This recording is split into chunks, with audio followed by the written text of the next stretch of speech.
This is supposedly the world's most haunted doll. And listen, don't make fun of him because you might find yourself needing to write him an apology letter like a lot of other people. Allow me to introduce you to Robert. He was gifted to Robert Eugene Otto, who lived in Key West, Florida in 1905. The doll was made in Germany in 1904. When he received the doll, they were instantly inseparable. Yes, Robert and his doll have the same name. For the sake of the story, I'm going to call young Robert by his middle name, Eugene. So they're inseparable, right? Okay, now every time something odd happens, Eugene blames it on Robert. Normal childhood behavior, I would say. Parents are also not believing him. Until one night, his parents hear furniture literally being thrown around. And so they think somebody's breaking in. Obviously, they run to their child's room and they find Eugene hiding in a corner and Robert propped up on the foot of his bed, staring. The room, a disaster. Eugene looks really scared and again blames it on Robert. Eugene treats Robert like a human. It's his best friend. He talks to him. He dresses him. That's where he gets this outfit from.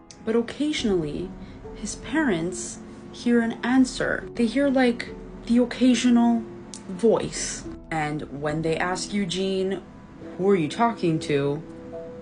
Robert. There's also other weird paranormal activity happening in this home, and they find dolls missing limbs and eyeballs. One day, a plumber was working at the home and he heard children laughing and running around and things being thrown around. Meanwhile, he was there alone. And when he went to check what it was, he opens the door and finds dolls thrown everywhere, but nobody's there. He used to leave Robert on a windowsill at the front of the home. And plenty of people would say that his head would follow them. He would move, he would disappear, he would be there 1 second and then like they would turn around and he would be gone. Eugene gets older, leaves for art school, meets his wife in Paris, and gets married. Now they're living together and he cracks out old Robert. Again, it's like they're best friends. His wife doesn't like his unhealthy relationship that he has with this doll.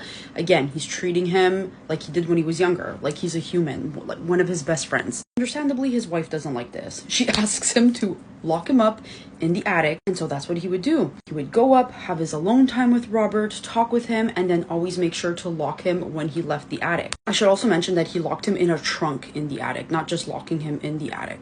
But occasionally, they would still find Robert around the house, and people would say they would find him on the windowsill watching them from outside. He would somehow get out of that box, the locked attic. I hate to be this person, but I've run out of time. I want to tell you about where Robert is now, and I will do that in part 2 that will already be up, of course. I'll see you there.